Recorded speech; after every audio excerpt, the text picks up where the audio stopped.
So I just want to know about your dogs. I know you guys have dogs. You have 3 dogs. What are they? Galapagos? What are they? Sorry, but that was a great Was try. that close? I really hope you don't edit that out.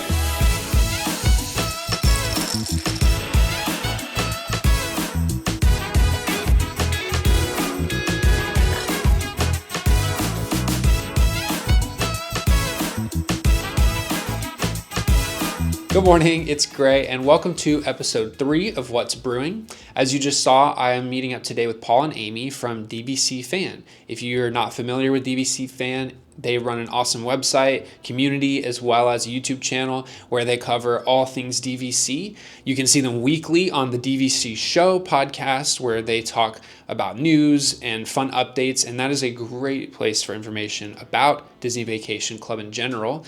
They also do room tours on their YouTube channel of any and every resort you could think of.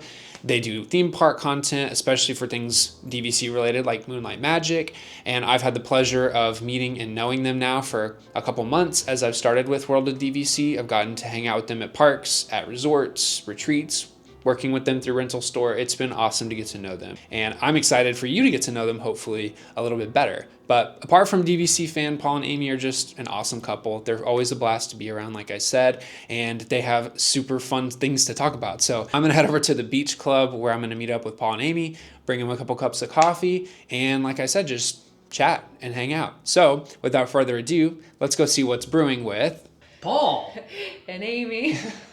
Krieger.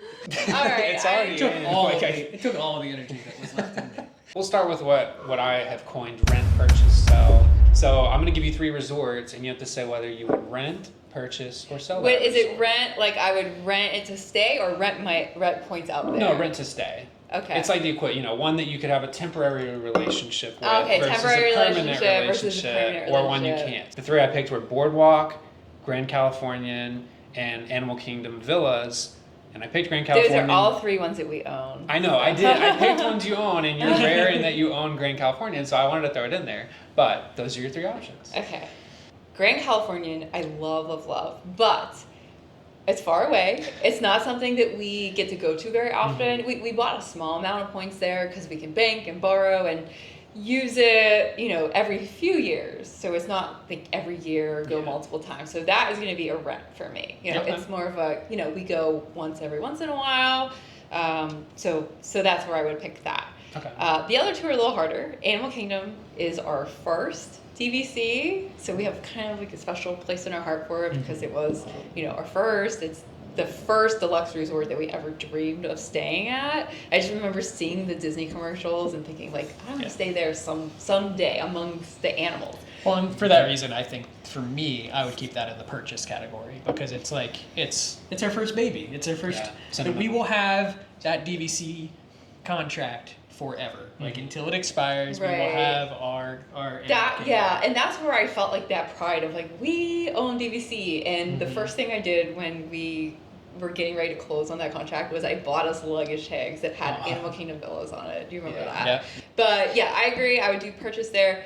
Boardwalk is actually one of my absolute. Was that the one you said? Yeah. I had to think about it. Absolutely one of my favorite resorts.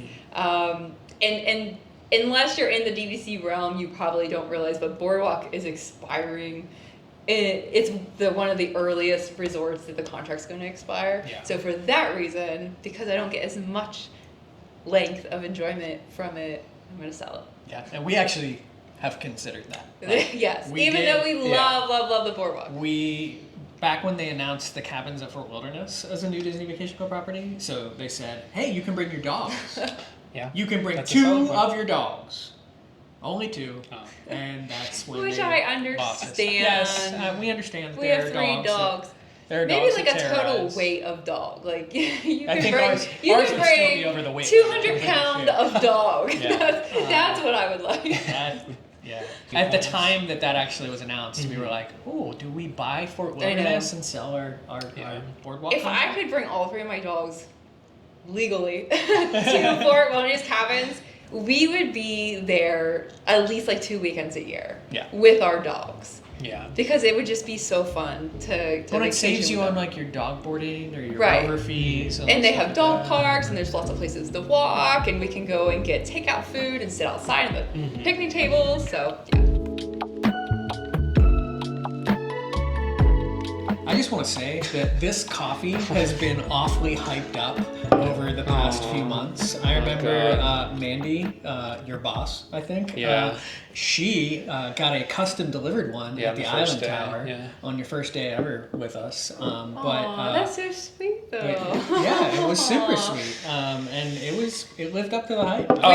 We also had to fill cup of out coffee. a Google form to get It was- exactly what we It was wanted a in the technical process. Like, Listen, it was from day one, I said I'm not gonna poison anybody and give them a milk or something they're It's only allergic been like to. 5 minutes, so like, I don't know. We'll see by the end of this if we're Yeah. struggling. If I run off camera real quick, It's we'll know. because I bet you ordered the almond milk, so it's not on me. So I just want to know about your dogs. I know you guys have dogs. You have 3 dogs. What are they? Galapagos? What are they? Sorry, but that was a great Was try. that close? I really hope you don't edit that out. Okay, sorry. I'm gonna call them. Isn't that a turtle? The Greyhound. Galapagos turtle? We adopted them from the Galapagos Islands. Okay, but they're greyhounds. I'm sorry, that's a lie. It's close. So let's, for a most basic form, they are greyhounds, but they are the Spanish equivalent of greyhounds. Yeah. So they are called galgos, which in Spanish means greyhounds. So Also easily confused with Galapagos turtles. Some of the same. yeah, we've been kind of involved in the sighthound community for a long time. So back in where we originally came from, Wheeling, West Virginia, is where we were born and raised.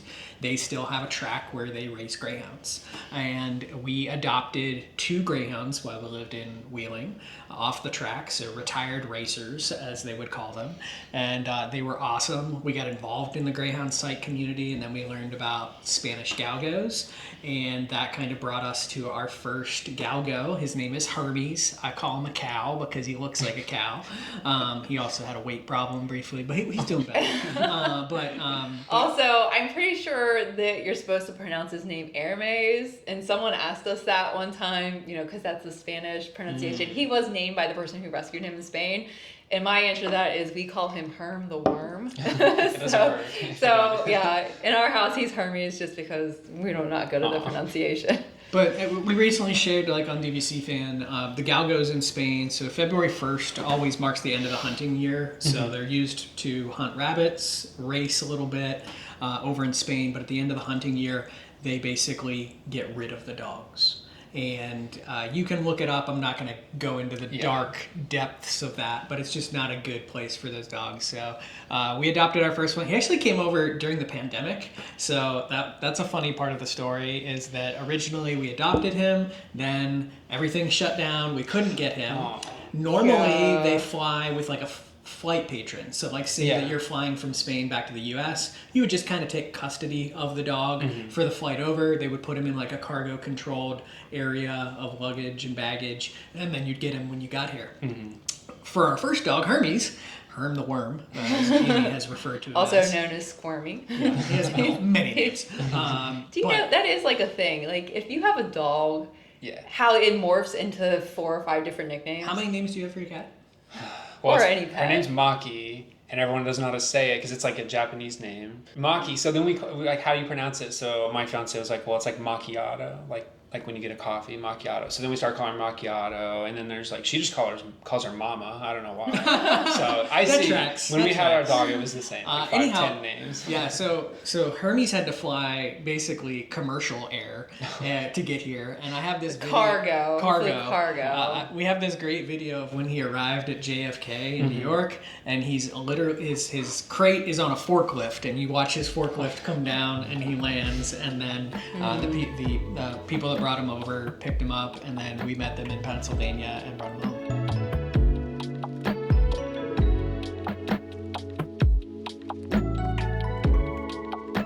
you asked the right question because we could talk about our dogs forever. But just to bring everything like into a circle, Hermes was supposed to be our third dog. So we had our two Greyhounds, Odie and Oakley. And when we adopted Hermes, he was originally supposed to come in April. Then the European travel ban went into effect during the pandemic. And so he got delayed and delayed. Unfortunately, during that time, Oakley, our Greyhound, got cancer. And even though we did everything that you were supposed to, like amputate the leg, multiple rounds of chemo, he passed away 4 months after his diagnosis. And the day after he passed away is when the rescue contacted us and said, Hermes is being put on a plane tomorrow and he's coming to you. So it was awful to lose a dog, but then we got Hermes so fast that he kind of helped heal our hearts. But we had bought 3 Christmas stockings with dog paws on it because we were supposed to have 3 dogs. Yeah. And so we were like, okay, we're going to stick with 2, put the other one away, Amy thought we were cursed. I was like, we can't have 3 dogs. We can never have 3. Yeah. Oh, yeah. Yeah. Well, and then we started thinking about, that maybe someday we'll get another dog. Well, so Odie was our other Greyhound that we had, and he was our first Greyhound. So Oakley, we only got to have for 5 years before his cancer. Odie, we had since he was 2, and we had him until he was over 13 years old. So we had him 11 years. When he was 5, he had a spinal stroke and was completely paralyzed in his back legs. And we took him to Paul took him to work with him every day. He worked for a doctor that let him bring him in. He terrorized the office. He did, but everyone loved him. He eventually learned to walk, lots and lots of therapy, repeatedly taking him to therapy.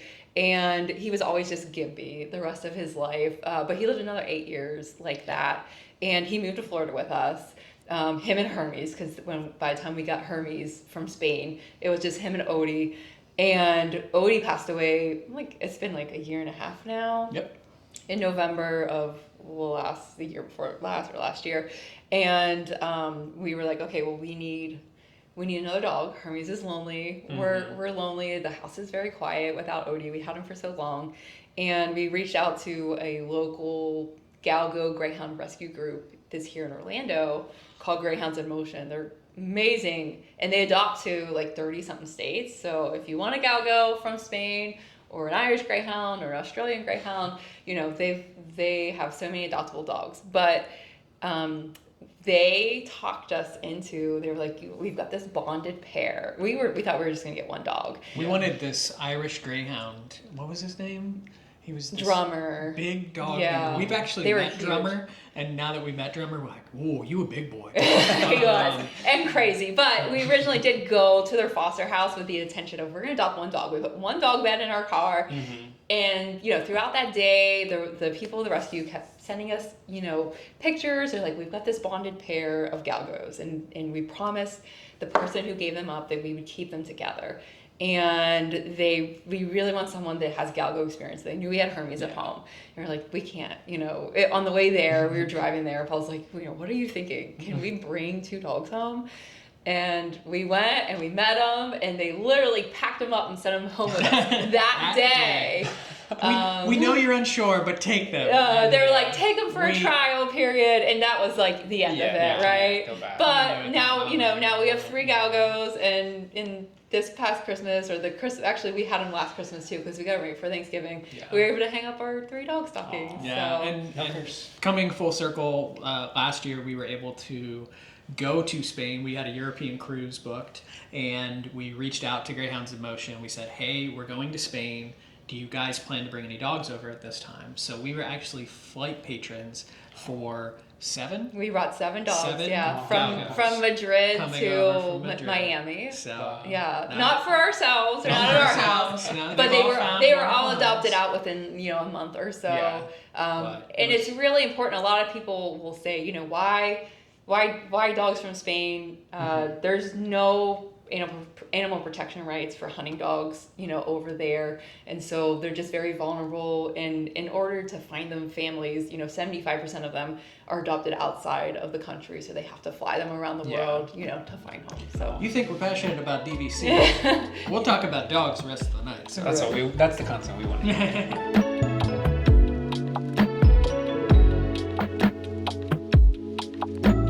worked with you guys now for a little bit, and you guys are constantly busy. Spoiler alert, I work with them. They're very busy. It's impressive, to say the least. But do you have any thoughts on how you can build a meaningful community virtually and in person? Because that's kind of what you do best. I think one of the biggest things that we've learned over the years is that from watching, communities that just stay stagnant versus watching ones that grow is being engaged ourselves. And so when DVC Fan first started, Paul and I were, we were writing articles, but then we were in the group on Facebook, answering questions, commenting on other posts, and just continued to be part of that community, to where now people go and will tag my name when they buy a Red Baron Mexican pizza because I mentioned it on a show a while back, and I always make sure that I say something back, because that engagement is a really important part of continuing to foster more engagement and keep that community growing. It's funny, Amy for Christmas bought me a Ninja Creamy, Oh, yeah. and to learn about the Ninja Creamy, I went on Facebook and I joined a Facebook group. That Facebook group had over 200,000 people. Yeah, it's hard to learn how to work that thing. Newsflash, though, DVC Fan does not have 200,000 people in it. But I think, like to Amy's point, there is a community for everything, and it's just about finding that engagement. It's just about being a real person, being honest, being genuine.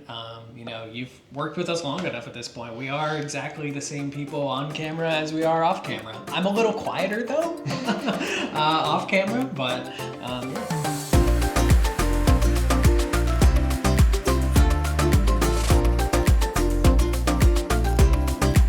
Picture. I don't know if you guys have watched Hot Ones, but he pulls up old. We have the. I already saw. Oh yeah, you and your we phone. have the hot sauce set in. We were actually talking about this doing picture. it. I know that you. Okay, yes, you've seen Hot Ones. Sorry, I didn't mean to sell you short. I was just trying to sell. No, I was trying to segue. we have the hot sauce. We have the hot sauce set at home. I'm trying to talk you into. It's doing you I'll like do hot it. stuff, right? Yeah, we can't get Jeff Haslam to do it because he's apparently. I'll do Hot Ones. Apparently, he's not. Next episode of What's It's Brewing. It's gonna flare up his sciatica. All right, I have a picture from Instagram. The date is Oh boy. July 14th, 2016. And I just want to get the story. I'll show it to the viewers, but I'll show it to you guys here on my phone. But what's this? What's the story behind this picture? Oh my gosh. This is old stomping grounds for Paul and Amy before DVC. We would basically every other year vacation in Wildwood, New Jersey. Basically, it's the southern tip of the Jersey Shore. Yeah. And I had been vacationing there since I was a kid. And then Amy and I got together, and like the first year we were together, we went there. Yeah, with his mom and grandma, we would go we go every other year. And then we ended up getting engaged there in Cape May, May, New Jersey. But that photo is one time where on the pier there, Maury's Pier, which is like a little amusement park. Well, yeah, let me back your story up. Ooh, good. So Maury's Pier had a contest on Facebook. Oh, I forgot about the Where contest. they were giving, we didn't pay for this, where they were giving away helicopter rides. Yeah. Because Maury's Pier is the amusement park. It's like on the piers. There's like 3 different piers. And they were giving away helicopter rides, and you had to like and share. And I won the helicopter ride. And so I was like, well, we're doing this. Like, we're gonna try this helicopter. So that's what that picture was. We went on like a date night. So I have a dress on. Which, by the way, don't ever try to get into a helicopter with a dress on. Like it's like the wind's blowing, it's like flapping everywhere, like Marilyn Monroe. But we used them, and we just got to take like a helicopter ride. So those are the ear things from the helicopter, and we're standing on Maury's Pier, getting ready to get into it. Wildwood keeps coming up though, like in our conversations recently. So like I think it's a sign we need to go back and do like I know. I want to go another back small trip so there. bad. Yeah. That's honestly, that was our first place we ever thought, like, someday we're going to live in like the Wildwood Crest or Cape May or if we get really rich, Stone Harbor. Stone Harbor. So if you're familiar with that Jersey area, like, those are just some very, very beautiful places. So we always thought that, eventually if we moved from West Virginia, we were going to move to New Jersey. Now I'm old and I hate the winter, so I'm happy to be in Florida. But I want to go back to Wildwood someday. That's a great story. I saw the headphones and I was like, are you just like, is it really loud? Like, you're just like, this roller coaster is really loud. Yeah. we got on a really loud coaster now.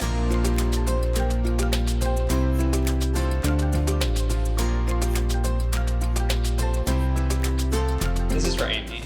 What is one of the valuable life lessons that you learned from Mr. Bob Turbanek and Mr. Kim Mattis when you were playing the fiddle in the Bluegrass I Club? feel like you really dug into things. I just want to know one of the life lessons. I'm impressed. Okay, so I was, and when I was in high school, my mom, we would go to this like Celtic festival. I'm starting from like square one, just because I feel like I need some background. And I love watching the fiddle players at this Celtic festival. So I was like, I want to play the fiddle. And my mom's like, okay, well, your high school has a bluegrass band. Let me introduce you to Mr. Turbanek.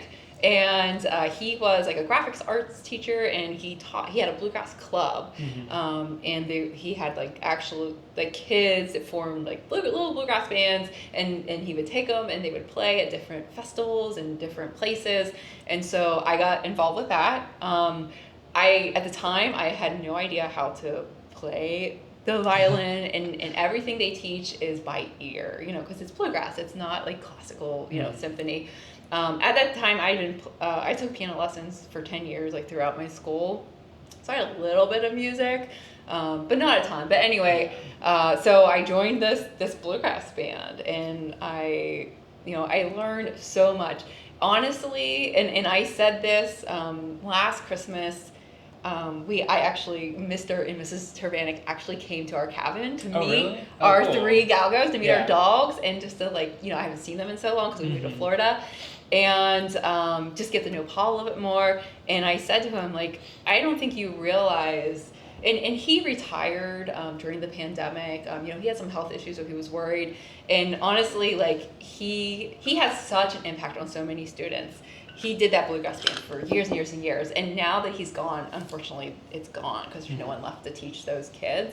And I think that when he retired, he felt like, I don't know what to do with myself. I don't know if, what I did had any meaning. And I said, I don't think you realize how much confidence that you instilled in me just by the years of teaching me to play, teaching me to get on stage, to get over my stage fright, to, learn how to do this, to learn how to practice, to learn that discipline, so I don't make a fool of myself on stage. And just, all the things that I learned and experienced and just, made me that person that I am. And his wife, too, because they would take us, to all these bluegrass festivals. They took us to the Mohican Wilderness Bluegrass Festival in Ohio, where I learned how to actually kayak for the first time. And they would take us to, the Gettysburg Festival in Pennsylvania, and, we played in Virginia, and they took us to the International Bluegrass Music Awards in Kentucky, which was really cool experience. Got to see like the Dixie Chicks and Alison Krauss and Ricky Skaggs and like some really big names in bluegrass, and just exposure to that. Because at the time, I was a young kid. My family didn't have a whole lot of money. We didn't vacation. We didn't travel. I didn't get to travel until I met him. So like just getting me out in the world, having me experience things, having me build confidence, and learn to carry myself as, a woman. And you know what I mean? Like, it was like, you're going to be polite, and you're going to be, their big thing was also that girls had to wear pantyhose when they were on stage. But they taught me to dress professionally, and they taught me to do all that stuff. I can't say enough good things about that. It's just funny you brought it up because, that was my best high school, experience. And I met friends. 2 of the girls that were in the band with me were my bridesmaids. So friends, lifelong friends, through that too.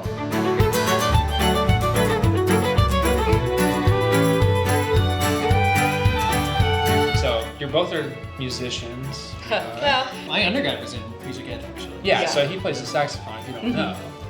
Very talented. I'm still waiting on my private concert. Maybe we'll do that with the. It's gonna take a lot of practice. Yeah. But who's the best jazz saxophonist ever? I took jazz appreciation in college. Oh, wow. So I know like 3. That's jazz appreciation. Okay, well, he was in jazz bands and stuff. Yeah, I was in jazz bands. I mean, it's very hard to ignore like the greats like Coltrane and stuff like that. But for me, jazz saxophonist that I aspired to be, like that for me resonated was his name was Jeff Coffin. So Jeff Coffin now plays saxophone with Dave Matthews Band after their saxophone. Actually, the guy that previously played saxophone for them passed away. And Jeff Coffin previously was with a group called Bela Fleck and the Flecktones. Who played the banjo. Who played the banjo. This is before I met Amy. I listened to Bela Fleck. But Jeff Coffin just had such a unique style to how he played. And also he was the first person I ever watched play two saxophones at the same time.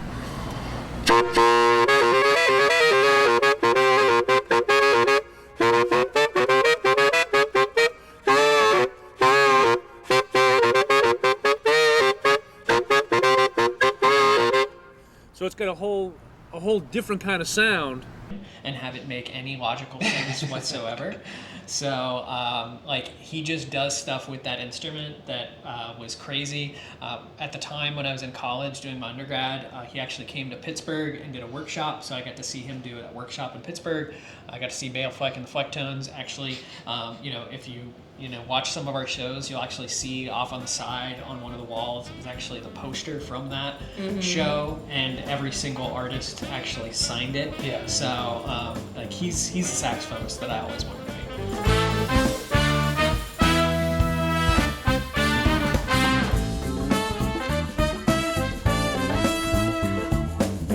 The last question is just, what does DVC mean to you guys?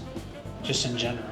Oh, goodness. Besides it being like your job. Yeah, I think for me, it's how getting involved in this community and just talking about this and learning about it has brought us to where we are today. Like, we would not be here in Florida, we would not live where we live, have the house that we have, if it was not for, becoming a Disney Vacation Club member and then kind of wanting to learn more about it and realizing there was a gap in the community space and so many people that needed to learn more about this. Like, that's the thing with timeshare, is that timeshare has gotten a bad connotation because so many people just didn't understand that, it was bad timeshares that people were buying into, and they didn't understand what they were buying or didn't understand the product. And so many people come up to us now and say that, like, thanks to you, like, I love my Disney Vacation Club timeshare. I love DVC. I am truly a DVC fan. And I think, being able to give that to this community, and then what they've given back to us, the connections that have been made that allow us to have the careers that we have at Monera and Rental Store, like, all of that for us is what really, makes it so special. Yeah, and just adding to that, we would come to Disney and we would save and save and save. It would take us a couple of years to be able to afford a Disney trip. And then we would I just remember being on the monorail and we were going to Ohana and just pulling up and looking at this resort with these tiki torches and looking at the lights, coming from the rooms and thinking, oh, those lucky people, they get to stay there. You didn't even feel like you could get off the monorail. Right. Like, I don't know if I belong here. Yeah. And just thinking, like, someday I want to stay at the Polynesian, someday I want to stay at Grand Floridian, Animal Kingdom Lodge, but we're going to have to win the lottery, in order to stay there, and not realizing for a long time, like, there is another way. Yeah. There's another way in. Sneak in the back door.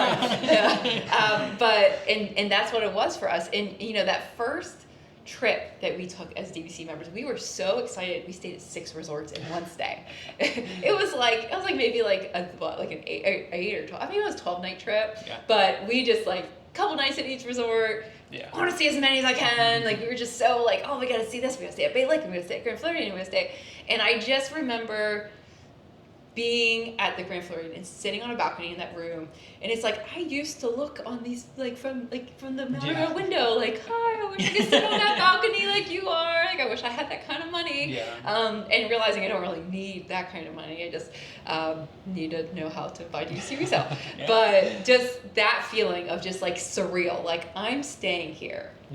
at this resort, you know, that people dream of staying at. You know, you see that Disney commercial, and that's what they show. They show those deluxe resorts, and you always think it's not obtainable, but, you know, it can be. And so for us, it was just, you know, realizing that those dreams could come possible, and I didn't need to be a Powerball winner, you know, to make it true.